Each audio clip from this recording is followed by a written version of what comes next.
جی بسم اللہ الرحمن الرحیم واللہ یہدی الی صراط مستقیم۔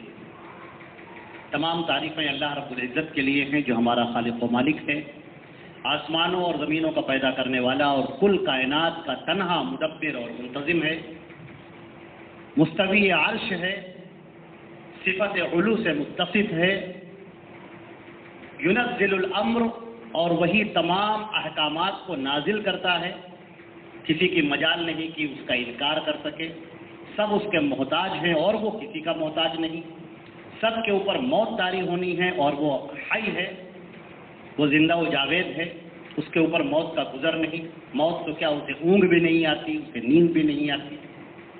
اللہ رب العزت کی ان صفات عالیہ کے بعد، اس کی حمد و ثنا کے بعد اللہ کا درود اور سلام ہو حضرت محمد مصطفیٰ صلی اللہ علیہ وسلم پر اور ان کے تمام اصحاب پر اور کل مومنین موحدین موحدات پر۔ حضرات گرامی، میں نے قرآن پاک کی ایک آیت تلاوت کی ہے، وہ ہے واللہ یہدی الی صراط مستقیم۔ اللہ تمہیں ہدایت دیتا ہے صراط مستقیم کی۔ ہدایت کے معنی کیا ہے؟ ہدایت کے معنی آتے ہیں راستہ دکھانا، راستہ دکھانا، راستہ دکھا کر اس پر پہنچا دینا، یہ سب ہدایت کے مفہوم میں شامل ہے۔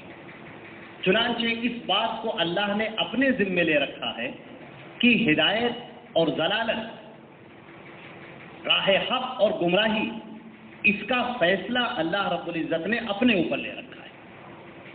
ہدایت دینا اور ہدایت سے دور کر دینا، یہ اللہ رب العزت نے اپنے اوپر لے رکھا ہے۔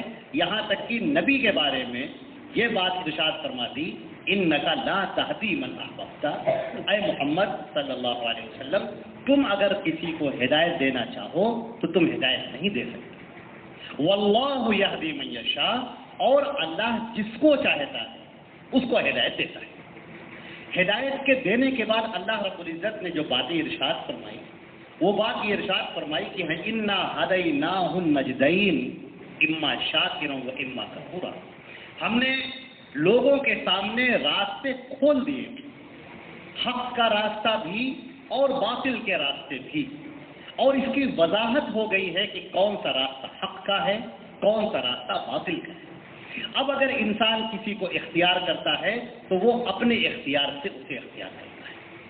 چنانچہ اللہ رب العزت نے ہدایت کا جب فیصلہ فرمایا تو ہدایت کے لیے اللہ رب العزت نے اپنی کتاب اتاری، اپنا کلام اتارا، اور ایک نبی حضرت محمد مصطفیٰ صلی اللہ علیہ وسلم کو مبعوث فرمایا، جو اس قرآن پاک کی تشریح کرے اور اس قرآن پاک کی وضاحت کرے۔ بہت اچھی طریقے سے سمجھ لیجئے کہ جب اللہ نے قرآن پاک اتارا تو اس کے اندر یہ بھی بات ارشاد فرما دی کہ یضل بہ کثیر و یہدی بہ کثیر وما یضل بہ الا الفاسقین، کہ یہ جو کتاب اتر رہی ہے، جو کلام اتر رہا ہے، اس قرآن پاک کو پڑھ کر، اس قرآن پاک کے ذریعے سے بہت سارے لوگ تو ہدایت کی شاہراہ پر پہنچ جاتے ہیں اور بہت سارے لوگ گمراہ ہو جاتے ہیں۔ ایک طویل مدت تک میرے دماغ میں یہ سوال ایک کانٹے کی طرح چبھتا رہا کہ پروردگار عالم، یہ کتاب قرآن پاک تو ہدایت کی کتاب ہے۔ اللہ رب العزت جل جلالہ جل شانہ کا یہ فرمانا کہ اس کے ذریعے سے اس کو پڑھ کر بہت سارے لوگ گمراہ ہو جاتے ہیں۔ ایک کپ کپی سی طاری ہو گئی کہ پروردگار یہ کیا ماجرا ہے کہ کتاب الہی قرآن پاک، عظیم کتاب، اللہ کا کلام، اس کی ہدایت اور روشن شاہراہ، اور اللہ تعالیٰ فرمائے کہ خبردار، اس کتاب کے ذریعے سے بہت سارے لوگ تو ہدایت پا جاتے ہیں، بہت سارے لوگ گمراہ ہو جاتے ہیں۔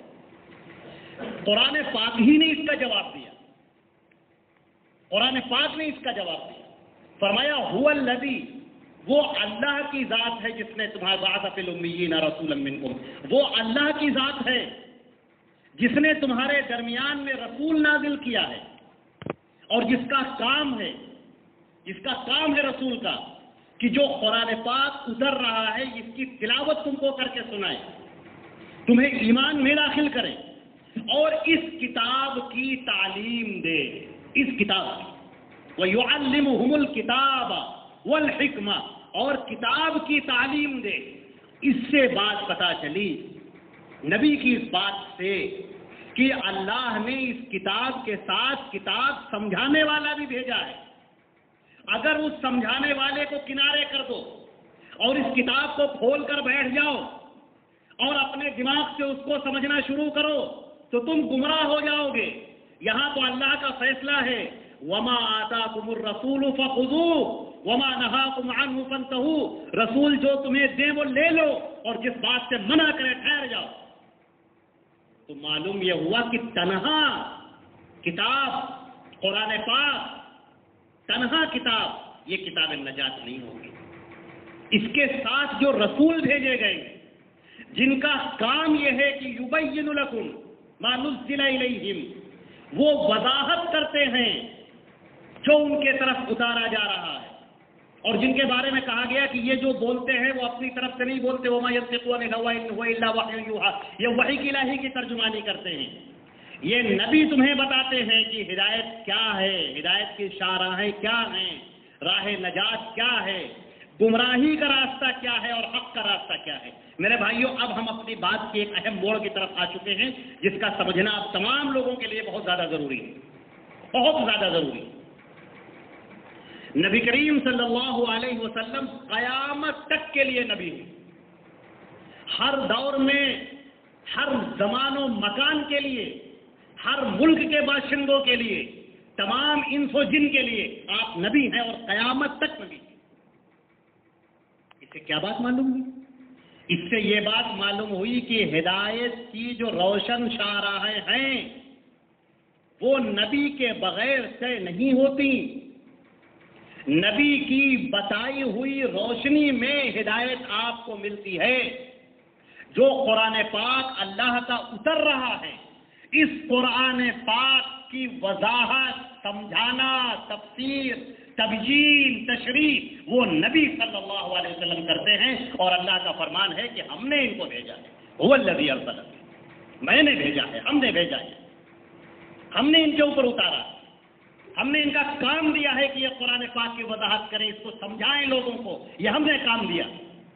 اب تین چیزیں ہمارے سامنے ہو گئیں: نبی کریم صلی اللہ علیہ وسلم کا قول، ان کا فعل اور ان کی تقریر. تین چیزیں جس کو حدیث کہا جاتا ہے. پہلی بات، نبی جو بول رہے ہیں، کیا کیا بول رہے ہیں؟ پہلی بات قرآن پاک کی آیات، یہ سب حدیث ہیں. دوسری بات قرآن پاک کی تشریح کرتے ہوئے خطبے، یہ سب حدیث ہیں. نبی کا فرمان، یہ کرو، یہ نہ کرو، ایسا کرو، ایسا نہ کرو، اس کو یوں کر لو، اس کو ایسے کر لو، یہ سب وضاحت. نماز کیسے پڑھی جائے، نماز سب ٹوٹ جاتی ہے، نماز میں کیا چیز ہو تو نماز ہوتی ہے اور کون چیز ہو تو نماز باطل ہو جاتی ہے. روزہ کیسے رکھنا ہے، کب سے کب تک رکھنا ہے، اگر کیا کیا چیزیں کھا لے تو روزہ ٹوٹ جاتا ہے، اور کن کن حالات میں روزہ نہیں ٹوٹتا ہے. حج کے مسائل، زکات کے مسائل، یہ پورا اسلام، یہ قول نبی کریم صلی اللہ علیہ وسلم کی زبان مبارک سے جو نکل رہا ہے، اللہ کا کلام قرآن پاک اور آپ کا قول، یہ سب قول ہے، یہ سب حدیث ہے. ایک اور حدیث ہے فعل، نبی کریم صلی اللہ علیہ وسلم کا خود کا کیا ہوا عمل. آپ کوئی عمل کر رہے ہیں، صحابہ کرام کو دیکھ رہے ہیں، یہ عمل کیا ہے؟ یہ عمل شریعت ہے. ایک تیسری چیز اور، نبی کی موجودگی میں کوئی کام کیا جا رہا ہے اور نبی اس پر خاموش ہے، وہ بھی شریعت ہے. اس کا مطلب وہ اللہ کے رسول کی اجازت ہے. اور تو اور بتاؤں، اس سے اونچی بات صحابہ کرام کا مزاج دیکھیے. کہتے کنا نعزل والقرآن ینزل. اللہ کے نبی اگر موجود ہیں، آپ ہیں، باقاعدہ حیات ہیں، آپ زندہ ہیں، اور کوئی کہیں پر کوئی عمل کر رہا ہے، صحابہ کرام کا عقیدہ یہ ہے کہ اگر وہ عمل خلاف شریعت ہوتا تو اللہ اس کے اوپر وحی نازل کر دیتا. بتایا کہ ہم اپنی بیویوں سے عزل کیا کرتے تھے اور اللہ کے نبی ہمارے درمیان موجود تھے، قرآن اتر رہا تھا. اللہ نے کبھی ہمیں منع نہیں کیا، اس کے نبی نے ہمیں کبھی منع نہیں کیا. اللہ تو سب کچھ دیکھ رہا ہے. اگر کوئی عمل غلط ہوتا اور نبی کی موجودگی ہے تو فوراً تو. اس سے معلوم یہ ہوا کہ حدیثیں اب قول، فعل اور نبی کے سامنے کیا ہوا عمل، تقریر، یہ تین چیزیں حدیث ہو گئیں۔ قرآن پاک بھی حدیث میں شامل ہو گیا، نبی کی تقریریں، ان کے مواعظ، ان کے خطبے، ان کے فیصلے اور ان کے سامنے کیا ہوا عمل، یہ سب حدیثوں میں شامل ہو گیا۔ اب سنیے بات یہاں سے، اب بات یہ ہے کہ جو اسلام کے دشمن ہیں، اب وہ جب مٹانا چاہتے ہیں اسلام کو تو مٹاویں کہاں سے؟ وہ بنیاد کہاں سے پائیں؟ چنانچہ سب سے پہلے تو انہوں نے کوشش کی کہ اللہ کے نبی کو ہی مشکوک کر دیا جائے، ان کی سیرت، لیکن ظاہر سی بات ہے کہ ان کی سیرت تو چمک رہی ہے۔ لوگوں نے چاہا کہ اچھا ایسا کیوں نہ کریں کہ قرآن پاک کو برباد کر دیں، اس کو مٹانے کی کوشش کی گئی۔ اللہ رب العزت کا ایسا فرمان کہ اس کی حفاظت کی اس نے ایسی ذمہ داری دی کہ اس میں بھی ناکام ہو گئے۔ تو اب سوال ہے پھر کیا کیا جائے؟ اب لیدے کے ایک چیز بچی، وہ بچی حدیثیں۔ حدیثیں پہنچانے والے کون؟ صحابہ کرام۔ صحابہ کرام وہ ہیں جو حدیثیں پہنچاتے ہیں، صحابہ کرام وہ ہیں جنہوں نے اپنی عمریں لگا دی حدیثوں پہ پہنچانے میں، پوری زندگی انہوں نے لگا دی۔ صحابہ کرام کے بعد تابعین جو حدیثوں کو پہنچاتے رہے، ان کے بعد تبع تابعین، محدثین کا ایک پورا گروہ۔ حضرت ابو ہریرہ کہتے تھے کہ میں اہل الحدیث میں سے ہوں، اپنے آپ کو وہ اہل حدیث کہتے تھے، یعنی حدیثوں پہ پہنچانے والے۔ اور نبی کریم صلی اللہ علیہ وسلم نے ان کو خاص کر دعا بھی فرمائی تھی۔ اب آپ دیکھیے کہ دشمن جو بڑا چالاک ہوتا ہے، اس نے جڑ کھودنے کی کوشش کی کہ اگر جڑوں کو کاٹ دیا جائے گا تو درخت اپنے آپ گر جائے گا، وہ کتنا ہی بڑا پھلدار کیوں نہ ہو اور ہرا ہرا کیوں نہ ہو اور کتنے پھل کیوں نہ دے رہا ہو اور اس کے ہزاروں لاکھوں شاخیں کیوں نہ ہو، ان کی جڑ اگر کاٹ دی جائے، ایک آرا لے کر جڑوں کو کاٹ دیا جائے تو پورا درخت بڑا گر پڑے گا۔ چنانچہ یہ جڑ کی بنیاد کیا ہے؟ حدیث، نبی کریم صلی اللہ علیہ وسلم کے فرمان۔ ہر دور میں فتنہ برپا کرنے والے لوگوں نے حدیثوں کو اپنا نشانہ بنایا، ہر دور میں۔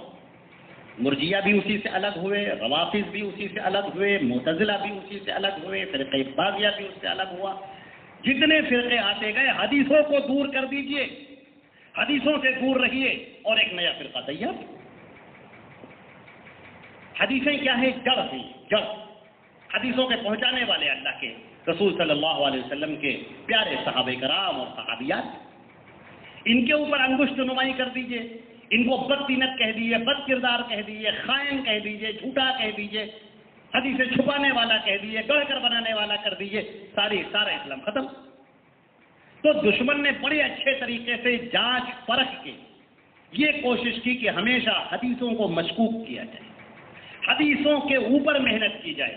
اور یوں کہا پہلے تو حدیثیں گڑھی گئی، اللہ کے رسول کے نام پر خوب جھوٹی حدیثیں بولی گئی، لیکن چونکہ نبی کریم صلی اللہ علیہ وسلم نے ایسی ہدایت کر رکھی تھی کہ میری طرف اگر کوئی بھی جھوٹی حدیثیں گڑھے تو اپنا ٹھکانہ جہنم میں بنا لے، چنانچہ مسلمان اتنا چوکنا ہو گئے تھے، صحابہ کرام اور ان کے بعد کے ان کے شاگرد اتنا چوکنا ہو گئے تھے کہ اگر کوئی غلط حدیث کہیں پر پیش کرتا تھا فوراً پکڑ لیتے تھے۔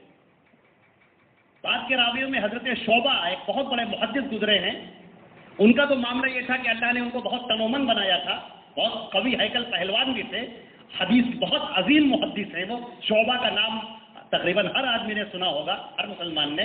ان کا معاملہ یہ تھا کہ وہ مجلسوں میں جاتے تھے اور جہاں کوئی جیسے پروگرام ہوتے ہیں، کوئی آدمی تقریر کرتا ہے تو بہت سارے لوگ جبہ خبہ پہن کر بیٹھ جاتے ہیں اور کچھ لوگوں کو بولنے کی صلاحیت ہوتی ہے تو وہ بولتے بھی ہیں اور خوب روایتیں برپا کرنے کے لیے بیٹھ گئے، جھوٹی حدیثیں۔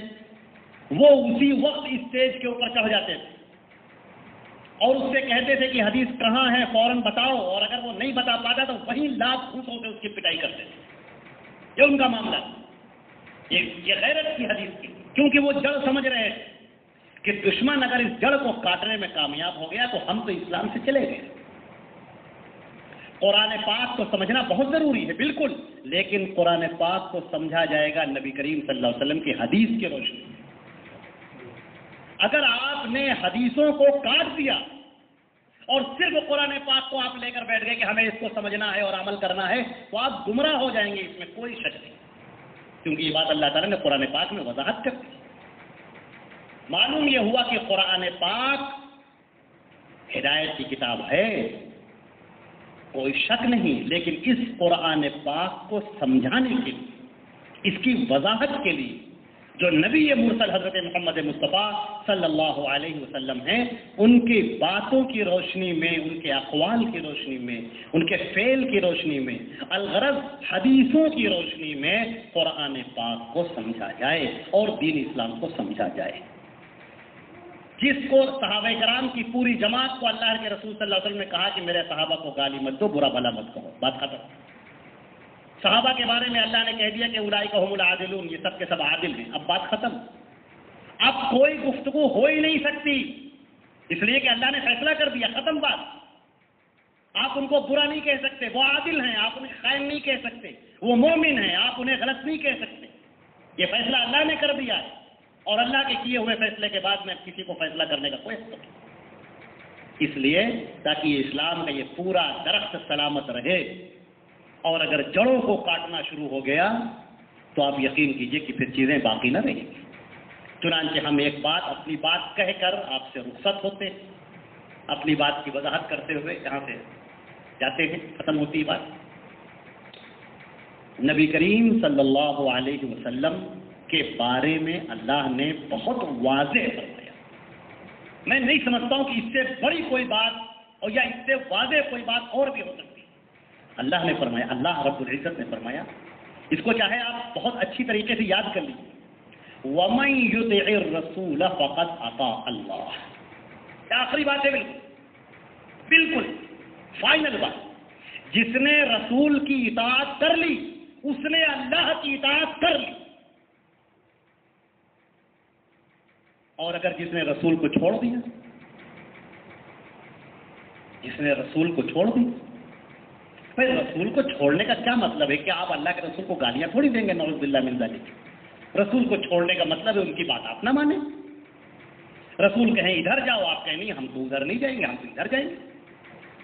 رسول کرے کہ یہ فیصلہ ہے، حدیثیں روشن چیخ چیخ کر، حدیثیں پکار پکار کر کہہ رہی ہوں کہ یہ عمل کیجیے، اللہ کے رسول نے یہ کیا، اللہ کے رسول نے یہ فرمایا، اور آپ کہیں کہ نہیں ٹھیک ہے ہم اللہ کے رسول سے بڑی محبت کرتے ہیں، لیکن عمل ان باتوں پر اکتفا نہیں کریں گے، عمل ہم ادھر کریں گے، وہ صاحب جو کہہ رہے ہیں وہ ان کی بات مانیں گے۔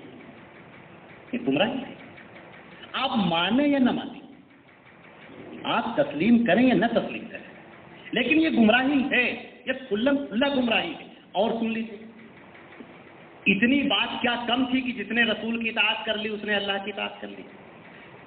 فرمایا جو رسول سے اعراض کرتے ہیں اور اس سے ہٹتے ہیں، کیا ان کو ڈر نہیں لگتا ان تصیبہم دائرۃ او یصیبہم عذاب علیم، کہ ان کو اوپر کوئی سخت عذاب بھیج دیا جائے یا ان کے اوپر مصیبتیں ٹوٹ ٹوٹ کر گرنے لگے؟ کیا اس بات سے چوکنا نہیں ہے آپ؟ لوگ اس بات سے مطمئن ہو کر بیٹھ گئے ہیں کہ جب اللہ کے رسول کی نافرمانی کریں، ان کی نافرمانی کریں، رسول کی نافرمانی کریں، تو اللہ ان کے اوپر کوئی عذاب نہ بھیج دے یا ان کو مصیبتیں چاروں طرف سے گھیر نہ لیں۔ جب آپ کے اوپر مصیبتیں چاروں طرف سے گھری ہوئی ہوں تو یہ سمجھ لیجئے کہ کہیں نہ کہیں بہت بڑی چوک ہو رہی ہے۔ اس چوک کو پہچاننے کی کوشش کیجئے، اس غلطی کو پہچاننے کی کوشش کیجئے۔ وہ غلطی یہ ہے کہ ہم نبی کے لائے ہوئے دین سے دور ہوتے جا رہے ہیں۔ ہمارا جو دین ہمارے پاس ہے، جس پر ہم عمل کر رہے ہیں، وہ دین اللہ کے نبی صلی اللہ علیہ وسلم کا لایا ہوا دین ہے یا کسی کا بنایا ہوا دین ہے، یا کسی دوسرے لوگوں کا گڑھا ہوا دین ہے، یا کسی اور دوسروں کے قضا کے جو فیصلے ہیں، عدالتوں کے جو فیصلے ہیں، وہ دین بن کر ہمارے سامنے کھڑے ہیں۔ بدعات ہمارے درمیان میں گھس آئی ہیں، بدعتیں داخل ہو گئی، بدعتوں نے بالکل پنجہ گاڑ لیا ہے پوری معاشرت کے اوپر۔ ابھی ربیع الاول کا مہینہ آنے والا ہے، ابھی آپ 12 ربیع الاول کو ابھی آپ کیا کیا نہ تماشا دیکھیں گے، وہ سب کم ہے۔ نمازیں چھوڑ چھوڑ کر لوگ جھنڈے اٹھا اٹھا کر اور نغمات گا گا کر جو پورے شہر میں گھومتے پھریں گے اور اس کو دین سمجھیں گے، اس راستے میں موت کو شہادت سمجھیں گے، اس راستے میں پسینہ بہانے کو جہاد سمجھیں گے۔ کیا اس سے بڑی کوئی مصیبت ہے؟ نبی کے راستے سے جو الگ ہٹ جائے تو سوائے گمراہی کے اور کیا ہے؟ اللہ نے ہدایت کھول دیا ہے، لیکن اس کے لیے جو ہدایت کو اختیار کرے، یہ کتاب ہدایت ہے، اللہ رب العزت کی کتاب ہدایت ہے، ذالک الکتاب لا ریب فیہ، یہ کتاب ہے، اس میں کوئی شک نہیں ہے، ھدی للمتقین، یہ ہدایت ہے لیکن کس کے لیے؟ متقیوں کے، ڈرنے والوں کے لیے، ہدایت تلاش کرنے والوں کے لیے۔ یہ راستہ کھلا ہوا ہے اسلام کا، روشن شاہراہ ہے، لیکن کس کے لیے؟ جو اس راہ پر چلنا چاہتے۔ اللہ کی جنت پکار رہی ہے کہ آؤ اور میرے اندر داخل ہو جاؤ، لیکن اللہ کے رسول صلی اللہ علیہ وسلم فرماتے ہیں کہ میری پوری امت جنت میں جائے گی سوائے اس کے جو جانے سے خود انکار کر دے۔ صحابہ کرام نے عرض کیا اللہ کے رسول جنت میں جانے سے کون انکار کرے گا؟ آپ نے فرمایا من اطاعنی فقد دخل الجنہ ومن عصانی فقد ابا، جس نے میری اطاعت کی، میری بات مانی، وہ جنت میں داخل ہوگا، اور جس نے میری نافرمانی کی وہی ہے انکار کرنے والا۔ اللہ رب العزت ہم کو اور آپ کو اور تمام لوگوں کو نبی کریم صلی اللہ علیہ وسلم کے فرمان پر عمل کرنے والا بنائے، حدیثوں کو پر عمل کرنے والا، ان کو پھیلانے والا، ان کی حفاظت کرنے والا، اور جھوٹی احادیث کو ایک کنارے کرنے والا بنائے۔ اللہ رب العزت ہماری اور آپ کی زندگیوں کو قبول فرمائے، ایمان پر ہمارا خاتمہ عطا فرمائے۔ یا اللہ اپنے فضل و کرم سے ہم سب پر رحم فرما، یا اللہ اپنے فضل و کرم سے ہم سب کے ایمان، ہمارے سینوں کو ایمان سے منور فرما دے، یا اللہ ایمان کو مضبوط فرما دے، یا اللہ اپنے فضل و کرم سے ہمیں عمل صالح کی توفیق عطا فرما دے، یا اللہ جو بیماری کورونا پھیلی ہوئی ہے یا اللہ اس کو دور فرما دے، یا اللہ ہر قسم کی بلاؤں سے، مصیبتوں سے ہم سب کی حفاظت فرما، یا اللہ ہمارے لیے خیر کے فیصلے نازل فرما، یا اللہ شر کو ہم سے دور فرما، یا اللہ اس پورے ملک کو امن و امان عطا فرما، یا اللہ سکون عطا فرما، بلندیاں عطا فرما، ترقی عطا فرما، یا اللہ اپنے فضل و کرم سے ہم سب کی مغفرت فرما۔ اللهم ربنا تقبل منا انك انت السميع العليم وتب علينا انك انت التواب الرحيم، وصلى الله على محمد وآله وصحبه اجمعين۔